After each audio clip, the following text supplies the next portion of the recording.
Bien, continuamos con el programa y está con nosotros nuestra siguiente invitada. Ella es la rectora de la Universidad Nacional Mayor de San Marcos, la doctora Gerí Ramón. Doctora Gerí, bienvenida nuevamente aquí a Charlas de Café. Es un placer tenerla nuevamente. Sí, y un gusto también de compartir contigo y con UCI Canal Inteligente, ¿no? Creo que es muy importante, después de mi campaña, volver a reinsertarme con ustedes. Y en funciones, además, y que hace unos temas muy importantes, sobre todo el tema del funcionamiento de la SUNEDU, que si bien es cierto, regula pues el licenciamiento y la calidad universitaria, pero en el sector público hay unas cosas que debe ajustar. Y para eso nos va a comentar la doctora Gerí Ramón lo que le gustaría aportar. ¿Qué cosa está faltando en la SUNEDU en cuanto, por ejemplo, universidades como San Marcos? Primero te diría que hay que partir de la Ley Universitaria 3220. El artículo 1 de la Ley Universitaria habla que el Ministerio, dentro de sus facultades del Ministerio de Educación, tiene hasta la potestad de cerrar universidades. Correcto. ¿No? Y hay una parte en la que el Ministerio de Educación tiene que darnos los lineamientos para seguir.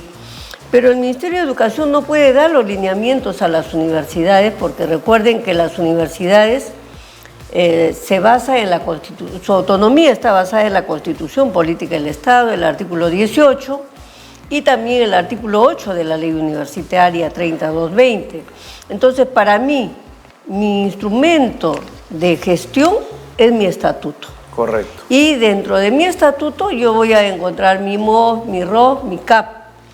Lo que ha empezado a pasar el problema, por eso te toco primero la ley, es que desde el año 2018 el Ministerio de Educación pide de que se alineen a la ley de modernidad del Estado. Y nosotros como universidad no podemos alinearnos porque tenemos otro tratamiento. Pero dentro de esa modernidad del Estado, ellos dicen, su ROF de ustedes tiene que ser así, así, así.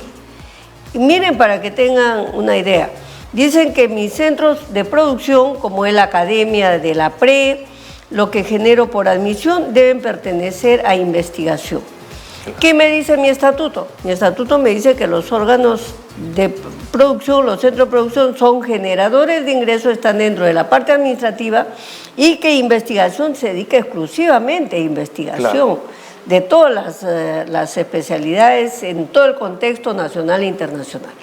Correcto. Entonces pasa que sale el Decreto Supremo 131/2018, de ahí su disposición complementaria nos da la primera pauta. El 2019 sale la resolución 588 del Ministerio de Educación, donde ya nos da los lineamientos para hacer mi ROF acuerdo al Ministerio de Educación. Como las universidades públicas no se alineaban a eso, excepto aquellas que no tienen gobierno democrático, que no tienen un voto universal, entonces, ¿qué ha pasado? Le cerraron el AIR, por lo tanto yo no podía subir mis plazas, bajar mis plazas y saber si mi profesor fallecía, esas plazas se han ido perdiendo.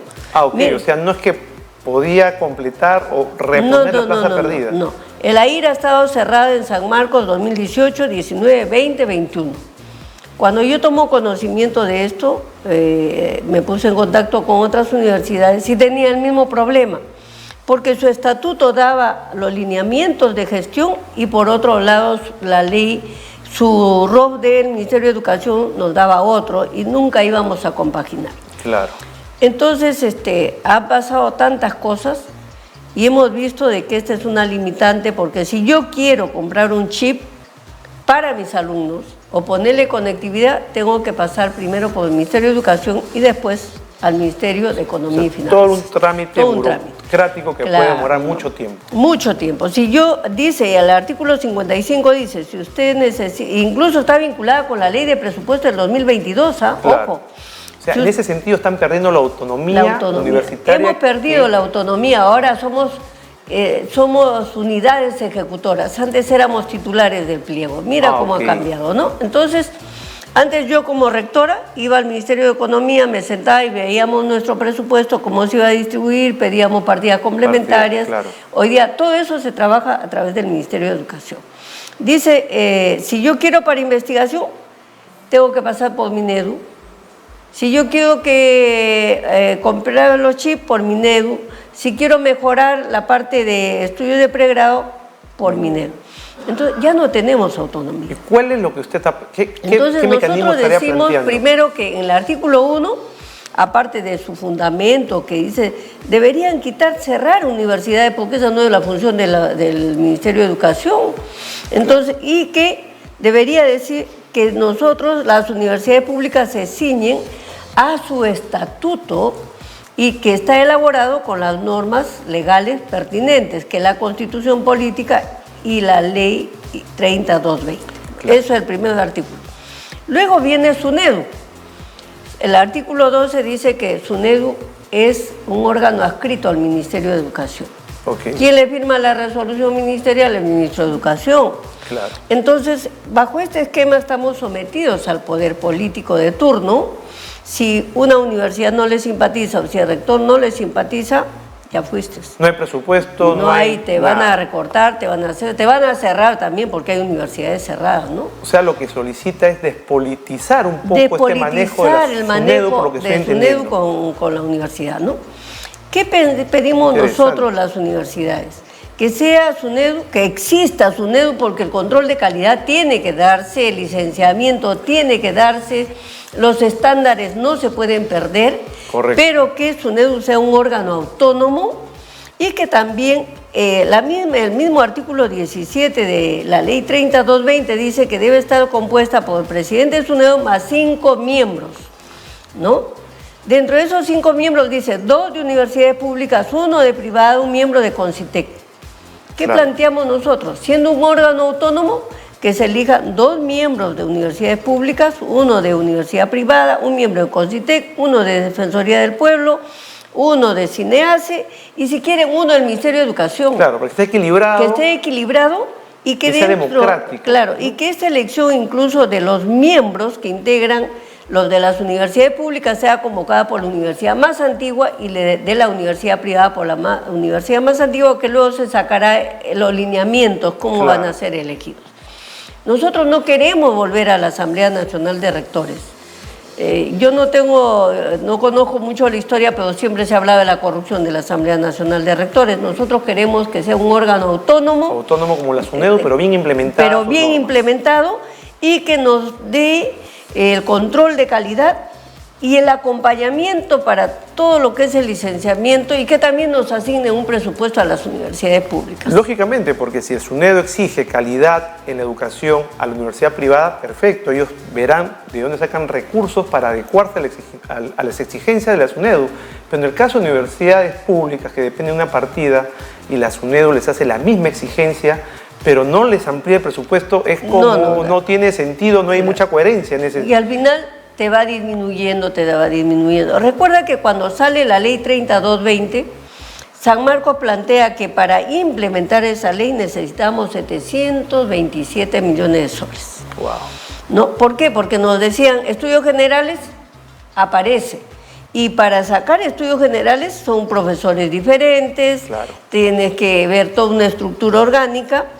Y un presupuesto, obviamente. Y un presupuesto. Y en San Marcos, ¿qué estaba pasando con estudios generales? Como no tenía presupuesto, o sea, los recursos directamente recaudados de admisión pasaban para solventar estudios generales. Hoy día, estudios generales ha vuelto a cada para romper ese esquema, claro. Y no seguir generando burocracia y ver la simplificación también y ver cómo optimizo los recursos, ¿no? Exacto, porque ya vienen las clases presenciales, hay que adecuar la ciudad universitaria, la infraestructura y todo lo necesario para brindar la educación de calidad que siempre... Sí. Y hay otro punto que también tiene que... Hoy día, con este esquema que maneja SUNEDU, si eligen un rector para que el rector se siente en el rectorado, quien tiene que dar el visto bueno es SUNEDU. Claro. La pregunta es, si yo he sido un rector electo democráticamente por la comunidad universitaria como voto universal y el comité electoral es autónomo, ¿por qué tiene que ir a SUNEDU? Están quitando otra vez autonomía a la decisión. Pero porque hay interferencia política. Claro, ¿no? Y eso se debería cortar. Eso se tiene que cortar. Es un mensaje importante al actual gobierno liderado por el presidente Castillo no politizar la SUNEDU, escuchar el reclamo que tienen los rectores. No politizar la educación universitaria, pública, todo, porque creo que esto es muy preocupante, porque ahora cuando nosotros vemos cómo nos sancionan, mire, yo he asumido el 2021, el 26 de julio del 2021 asumí. Hace 2 semanas, después que yo empecé a salir, porque yo he empezado con la campaña autonomía, porque eso está en mi plan de gobierno. ¿Qué pasa? Me llega una multa del periodo 2014, cuando fue rector el doctor Cotillo, y del 2017, cuando fue rector Oreste Cachay, me llega en el 2021. Oiga. Qué extraño. Qué extraño. No, y la pregunta es, ¿se entiende que si a un niño le das una sanción, un castigo, tú tienes que inmediatamente exigirle el cumplimiento de esa sanción y decirle por qué le estás castigando? O sea, pasa el niño a ser adolescente, ¿no? En este caso, y yo recién le llamo la atención, y luego pasa el adolescente, ¿no? Le castigo también, y cuando ya es adulto, te llamo la atención. O sea, después de 7 años, me llega la sanción, me dice 7 años por el periodo del doctor Cotillo, 5 años por Oreste Cachay, y me dice, usted tiene que pagar 95.500 soles de multa y devolver 7 millones y tanto de soles por promociones indebidas a los profesores.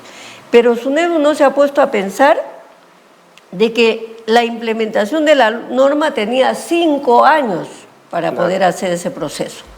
Y dentro de esos 5 años sí se podían hacer, porque estaba en plena adecuación de la norma. Y entonces me está cobrando plata por faltas que mi gestión no he cometido y que incluso ya deben estar prescritos administrativamente. Claro. Y entonces veo dónde está la eficiencia, la eficacia y la economía. Y dónde está el apoyo a la educación superior pública, sobre todo. Claro.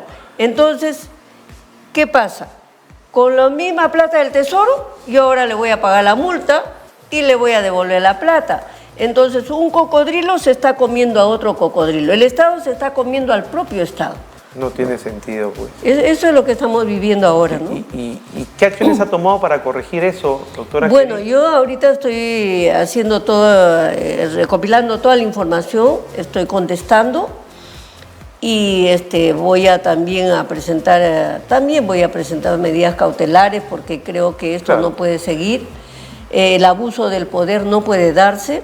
Miren, hemos visto año tras año cómo esto se ha venido dando y la pregunta es ¿por qué los rectores cuando nos cerraron el AIR no pelearon, no nos dijeron mire, hay este problema, no nos comunicaron a los profesores porque hubiéramos salido hasta las calles, ahí no había pandemia? Sí, pues, y los ingresos han... Bueno. Y los ingresos han ido mermando, claro, ¿no? Pero mira lo que ocurre todavía en el 2021. En agosto nos sacan la ley 31.349 y nos dicen... Ya bueno, miren, excepcionalmente le vamos a abrir el AIR para nombrar a los profesores contratados y ustedes van a hacer su convocatoria y el plazo tiene 90 días de adecuación de esta norma y se vence el 17 de noviembre. Nosotros contentos dijimos, bueno, vamos a regularizar para ganar tiempo, necesitamos más profesores, necesitamos más especialistas en las áreas y empezamos a trabajar. En el mes de octubre sale la resolución ministerial del Ministerio de Economía y Finanzas 121-2021, que nos dice, miren señores, si ustedes no se alinean a la resolución 58 del Ministerio de Educación 588, no pasa. Sí. Entonces, retrocedimos, hemos tenido que sacar un proyecto de ley, nos hemos sentado con la Comisión de Presupuesto del Congreso, con la Comisión Técnica de Economía y Finanzas, con la Comisión Técnica de Educación, del Ministerio de Educación para consolidar y sacar un proyecto de ley para la excepcionalidad por esta área. Claro, ojalá que llegue a buen puerto, doctora Gerí, porque es muy necesario para el correcto funcionamiento de cara a vuelta de las clases presenciales. Claro. El examen de admisión de San Marcos acaba de ser realizado y la primer lugar creo que es una alumna de Huancavelica. Coméntanos, por favor, para ir terminando, el tiempo es corto. No, la verdad, no, sí, es la alumna Kiara Kama Wincho, de Huancavelica, como lo he dicho, y esto refleja lo que es San Marcos. San Marcos es el Perú profundo, el que concentra de todas las regiones y que el alumno que se prepara entra. Y nosotros entendemos, yo como San Marcos y también siendo de una provincia, sé que también hay talentos desparramados a nivel nacional y esto nos motiva para dos aspectos muy importantes. Se viene el examen de admisión para quinto año de secundaria, que debe ser a mediados de diciembre. Estamos esperando que más o menos nos digan cuándo acaban las clases. Claro. Y después de eso viene la captación de talentos. Pero también ahí tenemos un problema, porque estamos llamando a las UGELes para que nos digan quiénes son los primeros puestos. Yo no quiero que postule solamente el primer puesto del colegio, claro, porque no siempre el primer puesto del colegio es el mejor. Correcto. Entonces queremos que postule el primer puesto de cada aula, para que así haya una competencia justa, ¿no? Claro.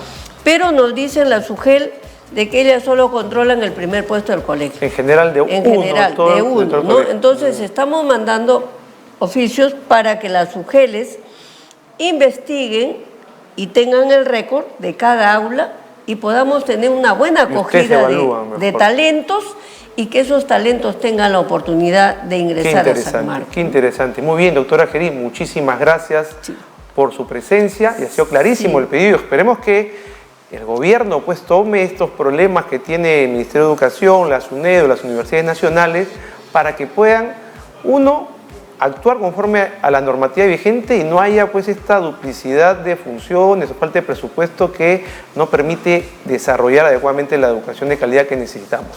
Sí, muchas gracias, doctora Gerí. Podría complementar una palabrita. Mira, yo felicitarles a los arqueólogos, a Peter Vandale, que es el profesor de arqueología, y a Yadira Guamán y su equipo, que ayer hemos hecho la presentación de la momia de Cajamarquilla en el Colegio Real también. Qué bueno. Y esto ha tenido una trascendencia mundial porque acá en Cajamarquilla se han encontrado 12 momias con todos sus indumentarias, sus vajillas, sus cerámicos. Se ha encontrado hasta una zampoña de esa época. ¡Wow! ¿No? Mucha información. Mucha información y estamos muy orgullosos de los sanmarquinos, porque aún a pesar de la crisis, muchas felicitaciones, de la crisis estamos haciendo investigación. Así es, qué bueno, es el gran ejemplo a seguir. O sea, a pesar de la crisis, la universidad con falta de recursos, problemas legales por solucionar, siguen cumpliendo su labor de investigar y ahora con un gran descubrimiento arqueológico que ha impactado no solo al país, sino a nivel internacional. Vamos a un corte y regresamos con más. Muchas gracias.